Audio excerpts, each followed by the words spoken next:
Ciao amici, ihr steht auf Zombies oder vielleicht auch Hongkong-Movies, dann habe ich ein wunderbares Klemmbaustein-Set für euch. Interessiert? Bleibt dabei, nach dem Intro geht's weiter.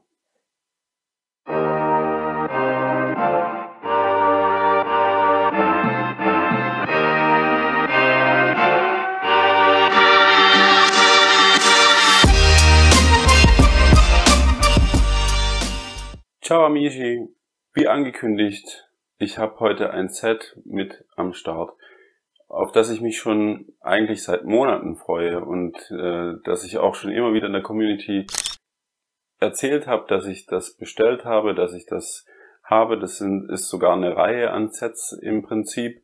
Und zwar geht es heute um dieses Set. Es ist KZ704 und zwar gehört das zu Brickcool. Das ist eine neue Firma, die im Prinzip erst seit diesem Jahr bzw. Ende letzten Jahres auf dem Markt ist. Und das ist eine Untermarke von der Firma Decool. Genau, und die haben im Prinzip sich neu auf den Markt gebracht als Marke und haben hier ein relativ spezielles Thema mit behandelt. Und zwar ist es Zombies and Taoist, also das heißt, hier geht es um ein Zombie-Thema. Und ja, es ist mir tatsächlich eine totale Ehre, dieses Set auch vorstellen zu können, weil ich habe mit dem Entwickler, mit dem Designer dieses Sets auch Kontakt aufgenommen, weil ich mich echt sehr dafür interessiert habe.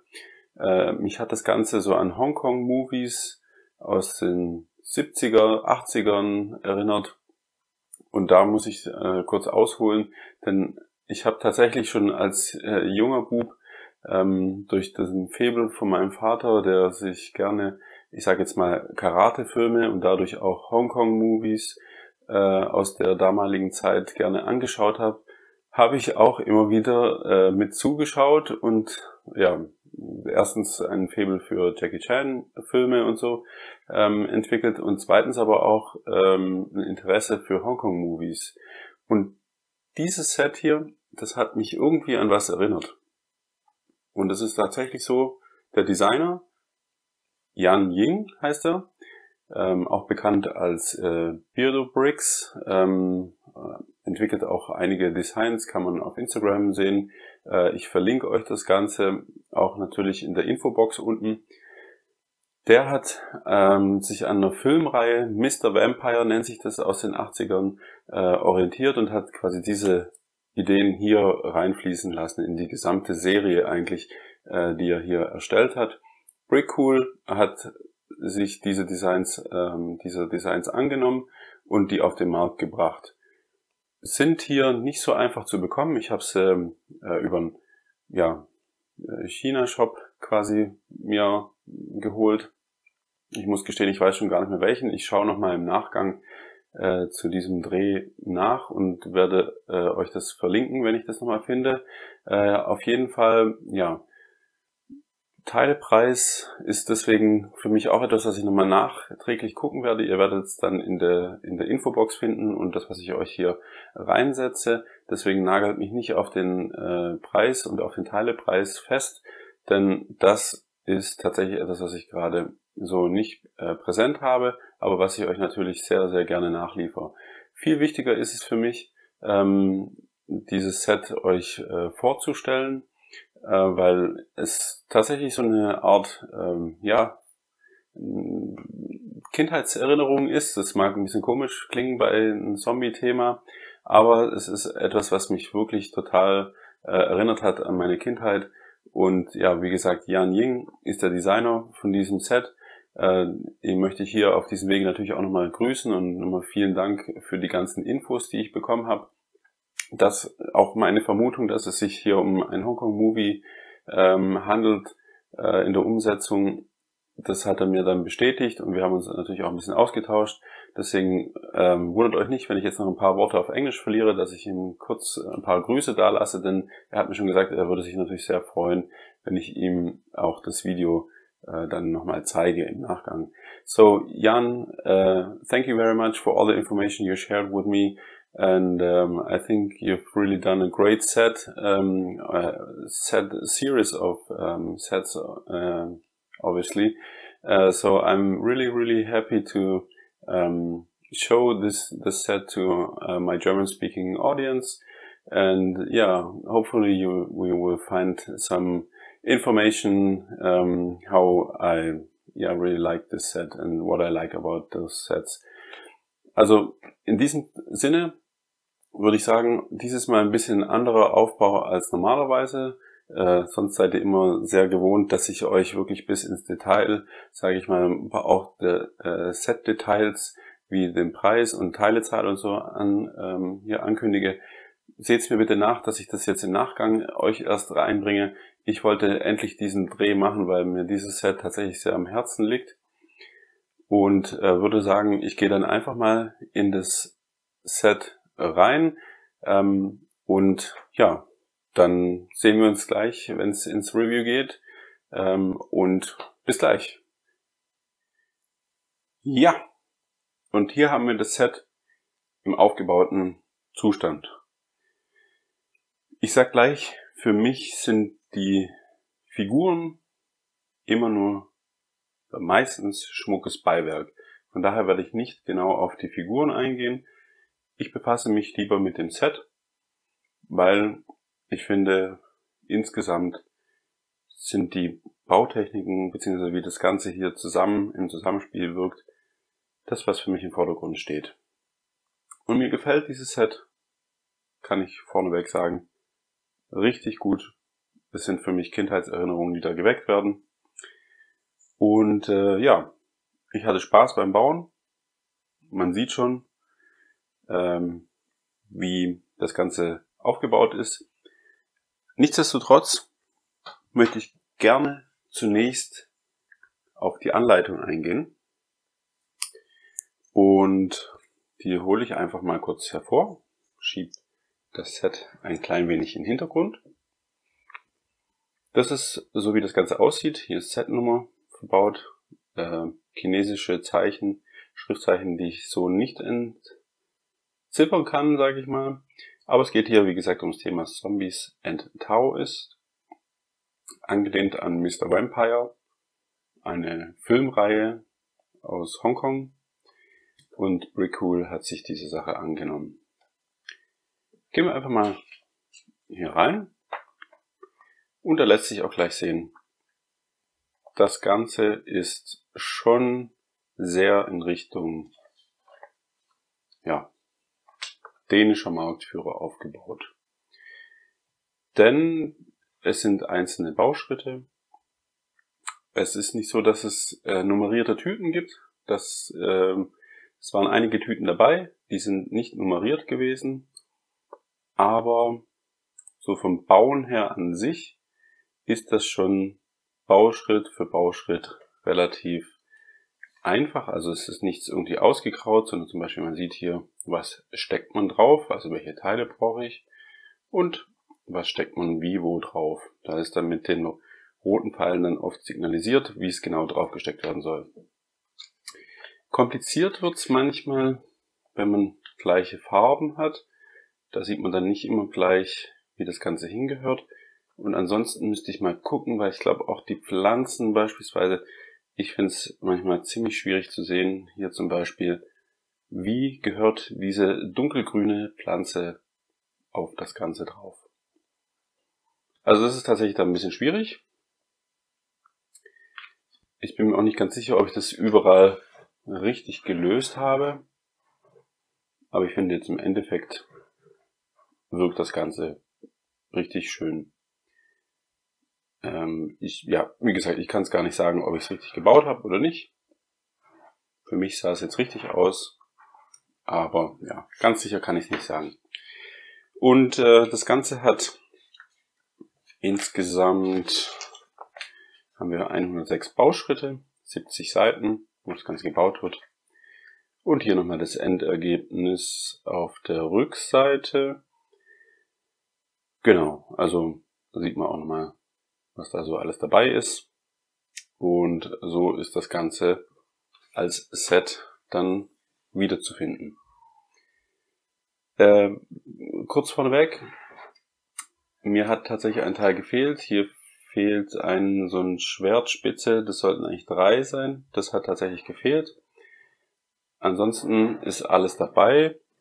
Es sind auch ein paar Ersatzteile dabei. Leider nicht das, was mir jetzt hier fehlt. Das kann ich euch vielleicht ganz kurz zeigen. Die Ersatzteile sind diese hier. Das Grüne, was ihr hier seht, ist etwas, was ich aufgehoben habe, um es euch zu zeigen. Und zwar gehört es hier zu dieser Pflanze. Also die Pflanze war hier tatsächlich in so einem vorperforierten Dingenskirchen, nenne ich es jetzt einfach mal, mit drin. Das muss man dann natürlich abmachen. Ansonsten halt ein paar kleinere Ersatzteile. Aber es ist jetzt nicht viel Ersatzteile, aber ein bisschen ist was dabei. Ja, wie gesagt, das hat halt gefehlt. Ansonsten gibt es verschiedene Bauschritte hier. Also im Endeffekt machen wir zuerst die Platte, worauf das Ganze steht. Dann kommt das Gebäude hier, das ja von hinten im Prinzip nichts zu bieten hat. Also da ist jetzt nicht irgendwie was drin verbaut oder so. Dann wird hier die Flora und Fauna gebaut. Und zu guter Letzt kommt dann dieses Schiff mit dazu, das Boot. Ja, das Boot kann man übrigens auch abnehmen. Also das ist hier festgemacht. Ich versuche es mal ganz vorsichtig abzumachen. Mal sehen, ob mir das gelingt. Genau, und da sieht man, das ist hier quasi drauf gemacht einfach. Und auch hier sieht man, dass diese 1x1 transparenten Studs, dass die auch in mehreren Ebenen zum Teil aufgebaut sind, damit auch das Boot ja auf einer Erhöhung ist letzten Endes. Und es sind wirklich immens viele Studs, die hier verbaut sind. Das sieht vielleicht auf den ersten Blick gar nicht so viel aus, aber es ist wirklich sehr zeitintensiv. Und ich habe mich schon so ein bisschen in die Arts-Reihe hineinversetzt gefühlt und habe beschlossen, dieses Pensum ist das, was mir ausreicht. Das große Pensum brauche ich nicht. Nur mal so vielleicht als Fazit dazu. Ansonsten, das kann man natürlich hier wieder draufstecken. Ja, die Figur, die nehme ich mal zur Seite. Es geht eigentlich jetzt ganz einfach. Ich tue mich nur etwas schwer, wenn man die Kamera hat hier vor der Nase. Dann klappt es nicht ganz so gut, aber eigentlich steckt es recht einfach da drauf. So habe ich es jetzt auch geschafft. Ja, wie gesagt, das Ganze ist richtig schön in verschiedenen Bauschritten angeordnet. Es gibt ein paar unlogische Schritte, sage ich jetzt mal. Mal sehen, ob mir das jetzt gleich hier vorkommt. Aber hier haben wir es doch auch schon. Und zwar habe ich jetzt das Ganze hier oben rum gebaut und dann soll ich hier so eine Laterne bauen, das Ganze umdrehen und hier unten dran machen. Habe ich natürlich nicht so gemacht. Wenn ich das machen würde, dann würden mir beispielsweise die Fische, die ich ja schon hier hinten in den Korb gelegt habe, diesen hier, würden mir wieder rausfallen, wenn ich das Ganze umdrehen würde. Also es gibt so ein paar kleinere solche Lücken, aber das ist jetzt nicht der Rede wert. Ansonsten ist hier alles bedruckt, was ihr seht. Das sind bedruckte Teile, das sind bedruckte Teile. Die Fahne ist bedruckt. Alles, was ihr hier seht, ist bedruckt. Finde ich wirklich außerordentlich schön, weil auch das wirklich gut bedruckt ist, in einer echt guten Qualität und auch nicht krumm und schief, sondern bei mir passt das tatsächlich alles. Sieht schön aus, macht wirklich was her und ich freue mich, dass ich nicht irgendwelche Aufkleber drauf machen muss. von denen ich auch die Schriftzeichen gar nicht verstehe, weil das hätte ich jetzt tatsächlich nicht hingekriegt. Es ist, wie gesagt, an Hongkong-Movies angelehnt. Das heißt, wir haben hier tatsächlich auch eine recht düstere Thematik, weil es hier so ein Zombie-Thema ist. Aber es ist, ja, so gruselig, finde ich, sieht das Ganze nicht aus. Es erinnert mich tatsächlich einfach eher an die Hongkong-Movies von damals, die jetzt auch in der Regel auch nicht so aufgebaut waren, dass sie so richtige Horror-Movies waren, sondern irgendwie auch einen gewissen Witz dabei hatten. Und so ist das Ganze hier auch zu sehen. Und damit ihr mal eine Idee davon habt, wie das ganze Thema aussieht, weil ich habe, wie gesagt, jetzt hier dieses eine Set, das ist KZ 704. Es gibt aber noch weitere Sets, das schiebe ich jetzt mal eben ganz kurz das hier aus dem Weg, damit ich euch die anderen einmal ganz kurz zeigen kann, ohne dass wir jetzt da ins Detail gehen.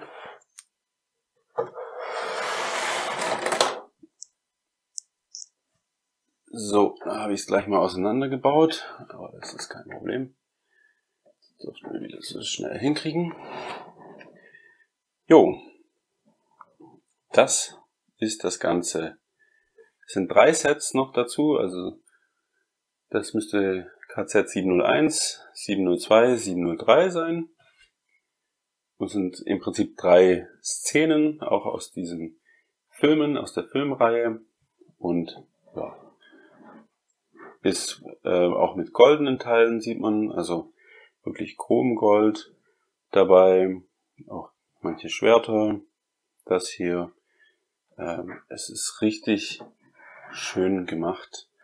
Hier habe ich nochmal etwas, das machen wir jetzt einfach weg. Das ist einfach noch eine Pflanze. Aber das hält auch alles hier gut. Es ist alles bedruckt. Es ist schon recht hochwertig. Ich will jetzt nicht sagen Premium, weil dazu ist dann doch die Klemmkraft hier und da nicht ganz so dolle. Und auch, ja, manchmal sind die Platten dann doch vor allem zerkratzt. Aber ja, so sieht das Ganze aus, damit ihr mal eine Vorstellung habt, wie das ganze Thema aussieht. Ich find's grandios. Mir gefällt es echt total. Und es ist wirklich super fürs Display. Wir gehen nochmal ganz kurz hier zurück zu dem Set, bevor wir dann gleich zum Fazit gehen. Ich wollte nur kurz ansprechen, dass das ein oder andere doch verkratzt ist, aber es ist eher selten. Ich habe es versucht, hier so zu verbauen, dass es an Stellen ist, wo man es nicht so gut sieht. Also von daher, vielleicht kann ich euch das hier kurz zeigen. Hier ist zum Beispiel eine Plate, die etwas verkratzt ist. Und ja, ich habe das Set hier gestern aufgebaut, also es ist noch ganz frisch. Und ja, es ist leider nur zum Teil, wie soll ich sagen, leider ist jetzt falsch gesagt, aber es ist leider so, dass es so manches Teil gibt, das verkratzt ist, aber ich schätze, das kommt eher vom Transport, als dass es schon in der Firma so ausgeliefert worden ist. Denn an für sich ist das Ganze richtig, richtig toll. Und von daher würde ich sagen, gehen wir gleich zum Fazit über und da freue ich mich dann gleich, euch wieder zu sehen. Bis gleich. Okay Leute, kommen wir zum Fazit von diesem Set. Dieses Set, ein wirklich besonderes, außerordentlich besonderes Set, was ich so in dieser Form eigentlich noch nicht gesehen habe. Und ja, ich finde, das Thema ist einfach super umgesetzt. Ja, wie gesagt, für Fans von Hongkong-Movies ist das natürlich auch ein super geeignetes Display-Set. Also ich finde es richtig geeignet, um es auch auszustellen. Ich werde es auch auf jeden Fall hier hinter mir irgendwo platzieren und mich daran erfreuen. Und insgesamt ist es natürlich so, ja, das ist eine einzigartige Thematik. Also es gibt es wirklich nicht häufig und es ist natürlich auch sehr Geschmackssache, ob man das mag oder nicht. Ich persönlich mag das sehr. Ich habe auch den Bau sehr genossen, auch wenn natürlich die ganzen 1x1 Studs hier mit dabei sind. überall verbaut sind. Das hat natürlich auch ein bisschen Zeit gekostet, was vielleicht nicht bei dem einen oder anderen Set anders gelöst wäre. Aber ich finde es im Endeffekt eine super Lösung, um auch gerade das Wasser hier sehr schön darzustellen. Also von daher finde ich es richtig gut. Klemmkraft ist gut bis sehr gut. Ich weiß, wie gesagt, nicht, welche Steine oder welcher Hersteller hier verbaut ist. Da könnt ihr mir vielleicht weiterhelfen. Vielleicht kennt ihr auch den Steinehersteller, der Decool versorgt. Vielleicht machen die es auch selber. Oder Brickcool in dem Fall. Also ich könnte mir sogar vorstellen, dass es GoBricks Steine sind. Aber wie gesagt, Klemmkraft ist gut bis sehr gut. Es gab ein paar verkratzte Plates vor allem. Die habe ich euch gezeigt.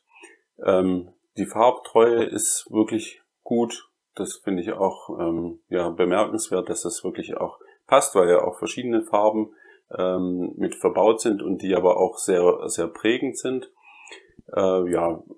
Es sind natürlich, wie gesagt, viele Stats. Das ist Geschmackssache. Das Thema ist natürlich Geschmackssache.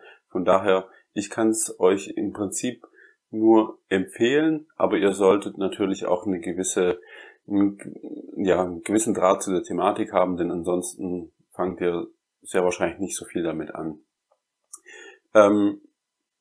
Ich muss sagen, ich bin super happy, dass ich das Set gefunden habe. Ich bin super happy, dass Jan sich das Ganze, diesem ganzen Thema gewidmet hat, dass er dazu Sets herausgebracht hat, beziehungsweise da auch einen Hersteller gefunden hat, der das Ganze auf den Markt gebracht hat. Und von daher natürlich auch ein großes Dankeschön an ihn. Schaut, dass ihr ihn vor allem bei Instagram folgt, weil er macht dort auch echt richtig, richtig coole andere Ideen, die er da teilt. Von daher, das kann ich euch wirklich nur empfehlen. Also selbst wenn ihr jetzt kein Fan von dieser Thematik seid, gibt es sicherlich vor allem auch Fahrzeuge, die ihr bestimmt, die euch auch gefallen könnten. Die hier hinter mir übrigens, über mir, die gehören auch dazu, aber er macht jetzt nicht nur so, sage ich mal, ganz ausgefallene, aber er ist schon jemand, der sehr auf die